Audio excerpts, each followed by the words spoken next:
Ooh, this gonna be a big video right now. This gonna be a big old video. But now though, man, this gonna be about what's good, y'all. What's good? Hold on. Good man, what's good, man? I'm back with another video, but I ain't gonna lie. This gonna be a good old video. I ain't gonna lie. So boom, this gonna be about Big Meech versus 50 Cent, the full paperwork story, the full paperwork party. Dang. So there's a lot of talking going on. But no, man, I ain't gonna lie.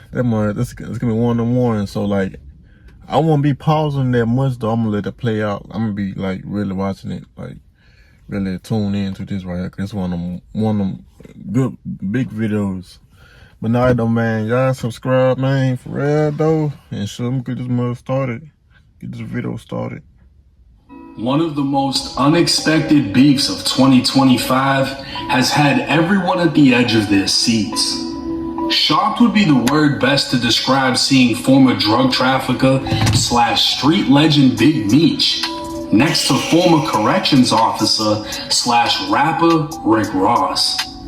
Ross would always give the facade that he was some drug lord from Miami, even going as far as naming himself after a drug lord from Los Angeles. Ross would mention Big Meech on his 2010 album Teflon Don, the very nickname of none other than John Gotti. Within the song BMF, Ross would rap, "I think I'm Big Meech, Larry Hoover." Ross would be boldly comparing himself to Meech, who we all know ran BMF, the Black Mafia family. A drug trafficking money laundering organization founded in 1985 in Southwest Detroit, prosecutors allege BMF made over $270 million over the course of its operation. A Los Angeles drug source with direct ties to Mexican cartels would be the entryway in which BMF established direct routes to Atlanta, where they flooded the southern states with kilos of cocaine. But this wasn't the only person Rick Ross felt he was like. He'd also name another street legend, Larry Hoover. Hoover is being held responsible for founding the Gangsta Disciples in Chicago way back in the late 60s. A gang that's very much still active today, having spread to the East Coast and throughout the southern states. Larry Hoover is currently imprisoned at ADX Florence, the federal supermax prison home to terrorists, gangsters, and other major drug lords such as El Chapo.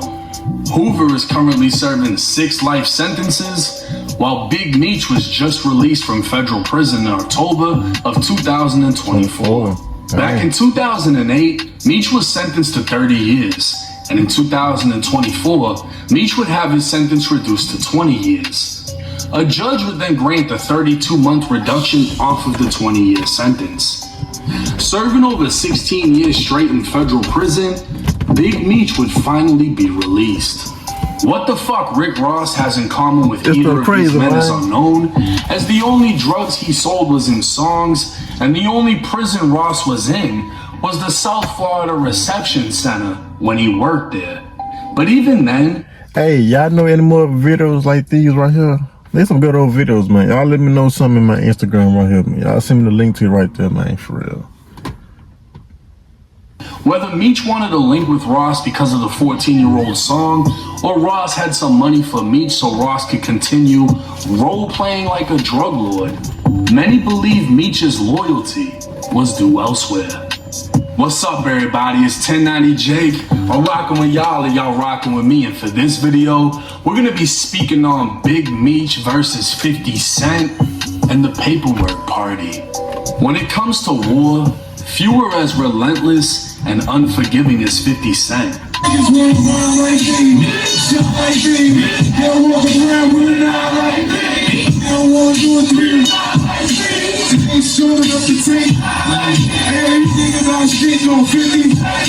And if you need a reminder, 50 just went viral again for dissing Irv Gotti after Irv was declared brain dead from a second stroke.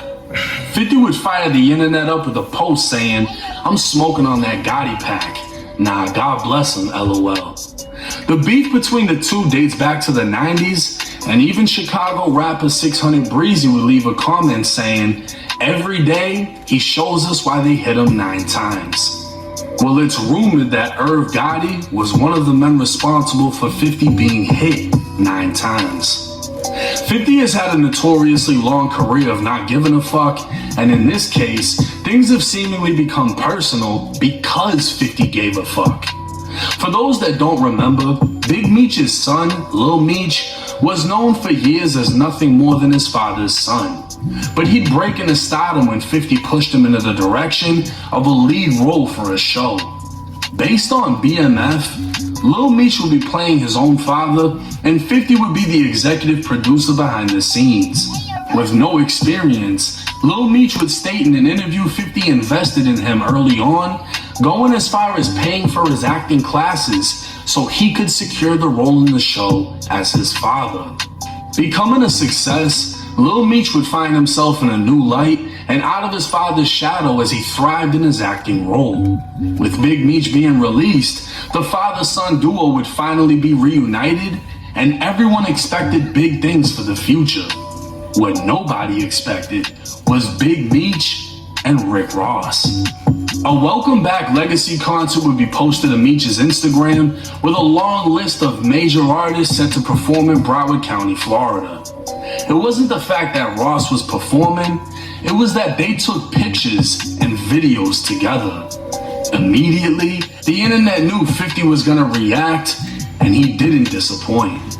50 would post a picture of a rat saying, "I think I'm Big Meech." Now, many were initially confused as to who he was dissing, but it seems more likely that 50 was dissing Rick Ross as he was quoting Ross's own song. But then again, the caption would read, "His biggest mistake he ever made was not sustaining his relationship with Tammy Cohen's. Her tell-all documentary reveals the truth." Tammy Cohen's was once a business partner and close friend of Big Meech, but according to federal paperwork, became a federal informant. Ross would clap back at 50 with a post of his own, and of course he promoted his car show, which is believed to be the reason he linked with Meech in the first place. See, Ross isn't dumb. Meech being in prison for the last 17 years is a decent excuse, while Ross knew exactly 17 years is a long time to be in jail. Ooh. What he was doing. Ross wanted to link with Meech, knowing the controversy it would start up, so he could then promote his upcoming car show. But the effect in doing so would leave Meech in a worse position than what he came home to. 50 would start dropping bombs, even posting texts from Lil Meech that read, "They just told me you unfollowed me off Instagram, and now you're managing Skilla Baby with Rocket when I brought him around you first when you didn't have a clue who he was. Now you're mad at me when I would take the shirt off my back for you. I can't believe this, man. You act as if I'm your enemy. I've only showed you love and loyalty. I'm human. I go through my own shit, but I never switched up on you. Fuck Ross. But he gave my dad some bread so he could afford to pay his bills until our next season starts. This internet shit is throwing me off, man. You know me in real life." 50 would reply with, "What next season?" 50 would make it clear that Big Meech's choice wouldn't affect just him, but also his son and the existence of the BMF show. After all, how could 50 continue a show based on a rat? While the Black Mafia family was pushing kilos of cocaine, BMF Entertainment was a music business used as a front to launder money. The label would promote several hip-hop artists, but Blue Da Vinci would be the only artist actually... Hold on. Okay. I say, okay, 50 Cent thing, Big Meech a rat. So why 50 Cent why did 50 Cent use Lil Meech in the BMF shows to play as a Big Meech? So I feel like, that ain't right there, huh? Like, if you're a rat, you use his son in the videos, in the episodes though. But you say he a rat, but you use his son. Like, y'all get what I meant though. But yeah though, man. I don't like. What signed to BMF. Roughly 150 BMF members would be indicted, but Blue would be free for more than a year before finding himself taken down by the feds. The BMF rapper was accused of doing nothing more than loading and unloading cocaine from vehicles and counting money from stash houses in Atlanta. Blue would eventually be sentenced to 5 years and 4 months in federal prison, followed by 5 years of supervised release. In recent years, BMF members would accuse Blue Da Vinci of having snitched in the case. One of those men would be none other than Dexter Sosa Hussey. Having served 12 years for trafficking and money laundering, Sosa was the head of logistics for BMF as he took on the responsibility of managing loads of 150 kilos at a time and transporting them across the country. Sourced directly from the cartel, Sosa would study maps, routes, and familiarize himself with the areas in which he trafficked. He'd even go as far as learning which times of day police were most active, giving him a window to take advantage of through different time zones across the country. A calculated operator, Sosa would take the Vlad TV speaking on Blue Da Vinci. Well, did Blue Da Vinci cooperate or no? Yeah, he cooperated. I mean, I didn't see it. It was in Miss Mara Shalhoub's book, where his own lawyer said, yeah, if there was anything else that we could do, Your Honor, to help you along with this case, my client would be more than willing to cooperate with you all to help you in this investigation.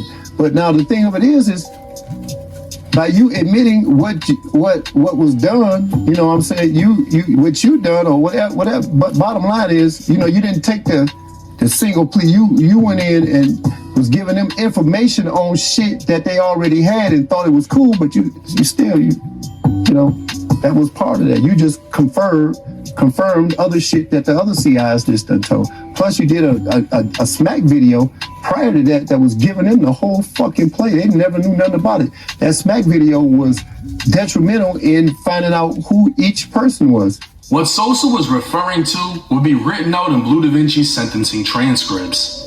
Blue was being called up in court, and as he made his way to the podium, his lawyer stated to the judge, "As he's coming up, Your Honor, I did leave one thing out. You had asked some of the other defendants whether or not they cooperated. Mr. McKnight, aka Blue Da Vinci, was one of the individuals who did attempt to cooperate. He was debriefed by the government, but basically he didn't know anything that was useful against the remaining defendants." So Blue Da Vinci's lawyer would essentially be the one to expose Blue did attempt to cooperate and was debriefed by the feds. Blue would then tearfully give a statement in court before being sentenced to 5 years and 4 months. But did he actually snitch? It's clear as day that he attempted to, but none of the information he provided was of any use or could be used against anyone.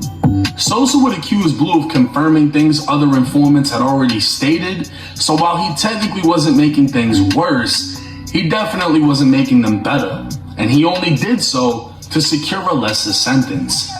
At one point, Big Meech would accuse Blue of snitching, but according to Blue, Meech would apologize after. And in the end, Blue would get the final laugh as his name remains stained, but it would be Blue that dropped the paperwork on Big Meech. Blue would do an interview with Cam Capone back in 2023 providing the paperwork exposing Tammy Cohen's. Tammy was Big Meech's assistant. With Meech already taken down by the feds, Tammy would seemingly prove her loyalty by remaining in contact with Meech through calls and letters. With years in prison ahead of him, Meech would make a risky business move by signing over his life rights to Tammy. This now meant Tammy owned the life story of Big Meech and could turn it into millions. But this wasn't the only business move Meech made. While in jail, Meech met a cartel member by the name of Fidel Suarez. Suarez owned and operated a trucking company in California and had been investigated/arrested without conviction for drug trafficking in 2005 and 2009. Meech would use Tammy to connect Suarez with a lifelong friend named Dion Gatling, who's more commonly known as the St. Louis drug lord Cuffy. Tammy would bridge the gap for further drug distribution, but what Cuffy and Suarez didn't know was she was a confidential informant and was reporting everything to the feds. CS1, or confidential source number 1, has been identified as Tammy Cohen's. Paperwork would state she first became a confidential informant for the Atlanta DEA back in 2009, where she provided information in a money laundering case that resulted in the successful prosecution and conviction of another Atlanta kingpin legend named Terry White. It's believed that Terry White grew up in an Atlanta housing project. But when FBI and GBI agents arrested him last night, he was living here, a sprawling $200,000 mansion in Jonesboro.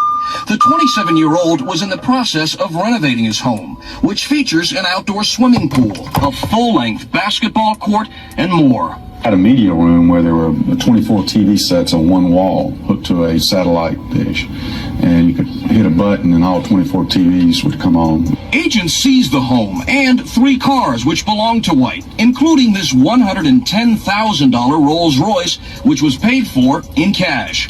But there was more to be found inside, $47,000 cash and a machine to count the money, thousands in gold jewelry and mink coats, a small catch of ammunition and weapons, including a loaded Uzi semi-automatic pistol. The feds would note Tammy Cohen's was an unusual informant, as she had no criminal record, was not a known drug user, did not appear motivated by money, and was not looking to get a reduced prison sentence or charges dismissed. Instead, she appeared motivated by revenge, as Terry White had her unknowingly laundering money for him. Tammy Cohen's was not initially a paid informant, but an agent would put her in for an award that would be a percentage of the property seized in the case. Tammy would receive a total of $55,000 for putting away Terry White. When Tammy Cohen's became a confidential informant, she'd already been a longtime friend and associate of Big Meech. Specifically, she held the life rights of Big Meech, and in 2011, Meech requested her help in coordinating a delivery of cocaine through Suarez. Meech told Tammy he met Suarez while inside of a county jail in Michigan, and as time went on, Meech would ask her to connect Suarez with Cuffy. So she'd reported to the feds that Meech had her coordinate a cocaine delivery in 2011 while Meech was in prison. Man, that's a dangerous game right there. I ain't gonna lie though. That's a dangerous game they playing right there. Too dangerous. Real talk, man. But for some reason, Meech would never face an indictment for her allegations. At a later evidentiary hearing, Tammy would deny that Meech had any involvement with drug trafficking activities between Suarez and Cuffy. She'd also deny Meech directed her to connect them. And now, the feds were starting to believe Tammy Cohen's was no longer a credible informant. That, and the fact that it was discovered she was sleeping with the federal agent assigned to her. So what would make her start covering up for Meech? Wiretaps would reveal Cuffy's alleged involvement in the murders of 2 individuals cooperating with law enforcement, and along with Tammy providing information on him drug trafficking, Cuffy would be indicted in 2014. Cuffy's legal team would file motions that would leave Tammy Cohen's panicking. At this time, nobody knew she was an informant, and Tammy saw information within Cuffy's motion that she believed would allow people close to the case to identify her. The DEA agent controlling her would testify in court that she expressed concern over the motions and that she panicked and took several measures to try to protect herself. Apparently, Tammy drove several hours to Louisiana in an attempt to visit Big Meech in federal prison to explain her position and try to deflect any accusations. So essentially, she was seeking Meech's advice on how to handle being exposed as a confidential informant. It's believed she wasn't able to visit him, but when she did speak with him, Big Meech told Tammy he didn't want his name caught up in this mess. Nothing is said about Meech being shocked, surprised, or angry, and finding out his assistant who he trusted with his life rights was now working with the feds. Ooh. He just didn't want his name being brought up, showing that he knew. To further protect herself and Meech, Tammy would state the wiretaps contained false information. She was now saying that Meech never connected Suarez to Cuffy, and that the DEA agent Tammy was having sex with was jealous of her relationship with Meech and was trying to frame him. The feds would quickly realize Tammy was no longer credible, and due to the fear of being exposed, she was now attempting to distance Big Meech from Suarez and Cuffy. In 2019, at the age of 53, Cuffy would be sentenced to 27 years in prison for drug trafficking and use of firearms in furtherance of drug trafficking, resulting in death. Fast forward to 2024, Camp Capone would have Blue Da Vinci back on, but this time, Blue had none other than Cuffy on the line so he could speak out for himself from prison. But I'm in here with a 27-year sentence based on Demetrius Flannery, as you all know as Big Meech, and Tammy Collins, known in the paperwork as CS1. So what Big Meech did was call a third-party cooperation.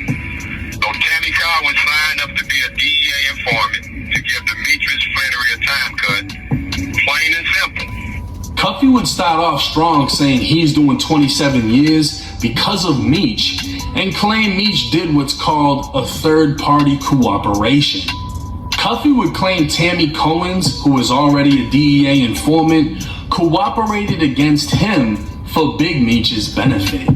This would be backed by the paperwork that stated back in 2011, Tammy was tasked with targeting Hispanics involved in drug trafficking.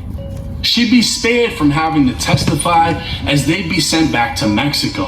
When asked if she gets something big, the DEA agent would interrupt her saying, "You'll get a lot of money." But instead, she asked to get Big Meech a time cut, to which the DEA agent said we can work on that.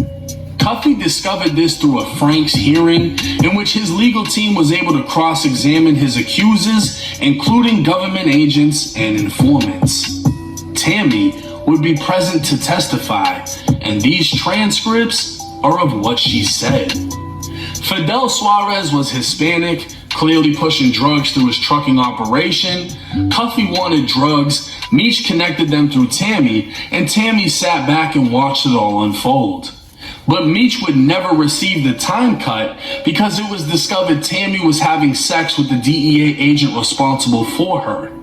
So in the end, Tammy's cooperation did not benefit Meech, but because of it, Cuffy's phone was wiretapped and he was taken down as a result of them finding evidence and sentenced to 27 years.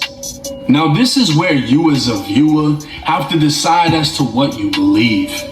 Tammy received the life rights to Big Meech after he was taken down by the feds.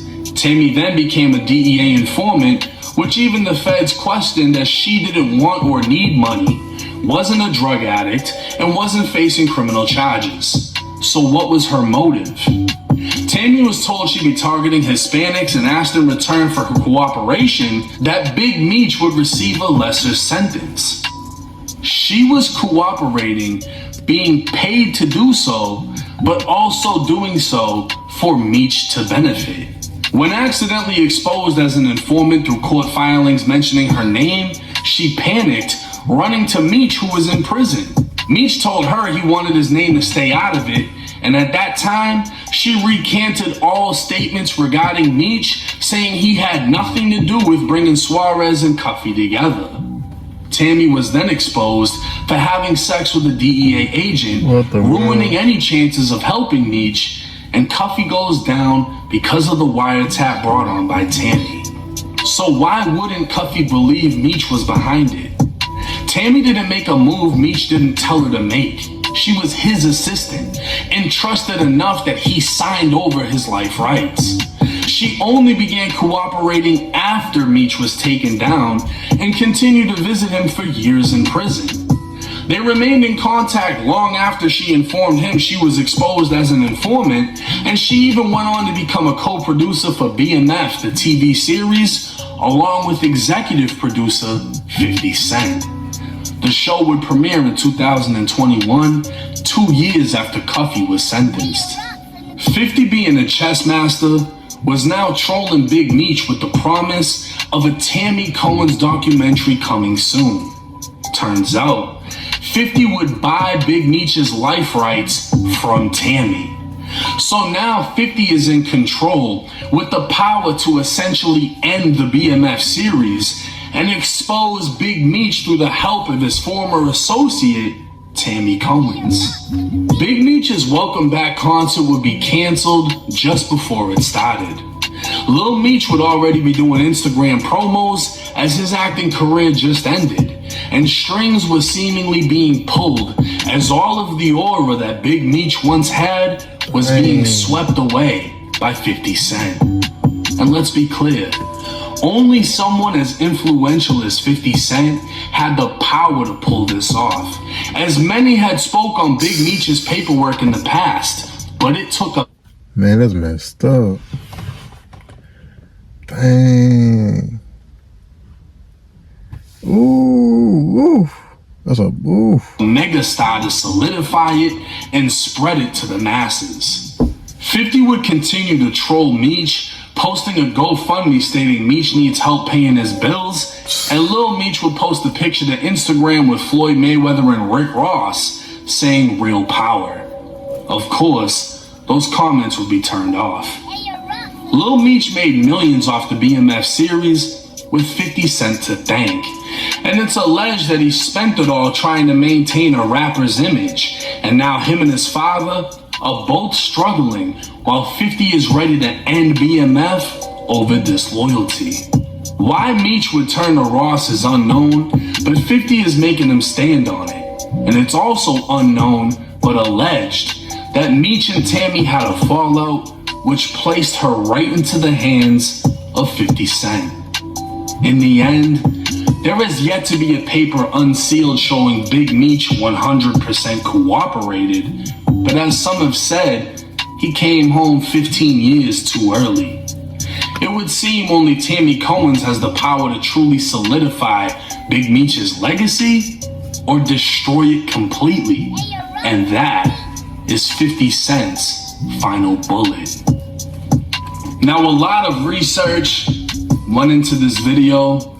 We're dealing with a very big name, and at the same time, I wanted to let everything play out. So please excuse my absence in this situation.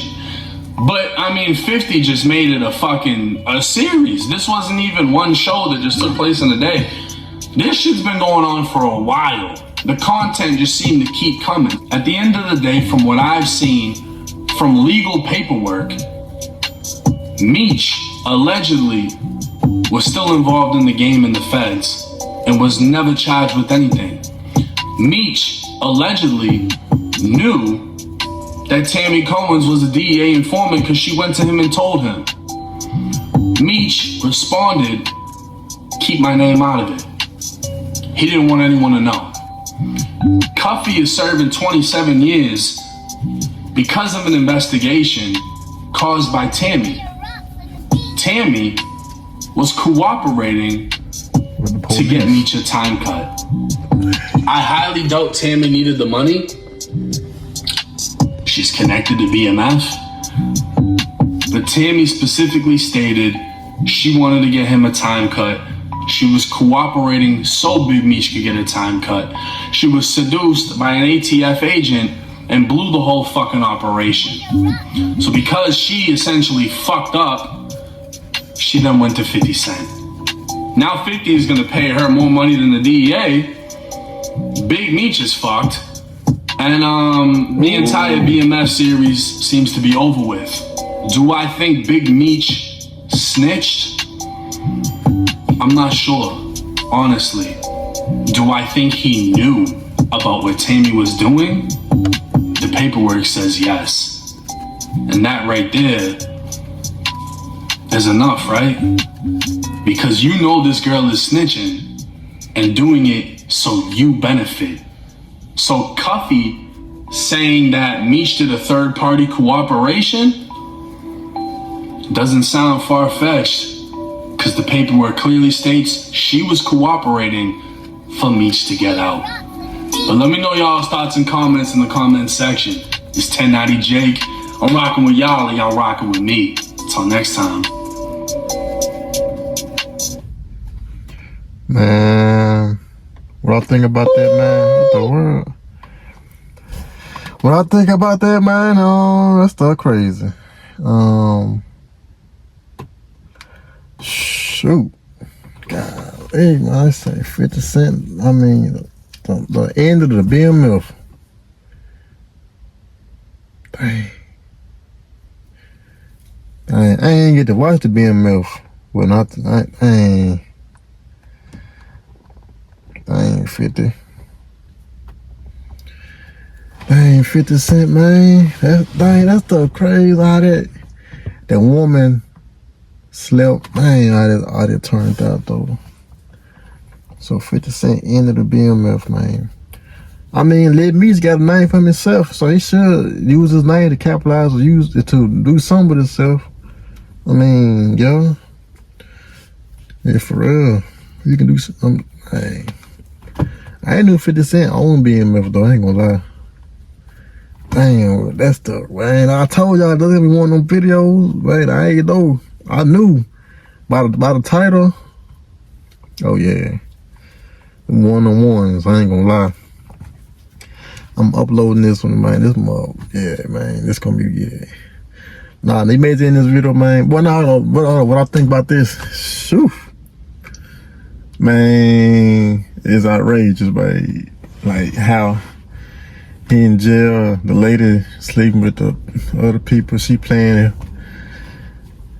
and how it turned out she with 50 Cent side, and man, what y'all think about that, man? I made it in this video, man. I appreciate y'all though, man. For real, I appreciate y'all though, man. Dang.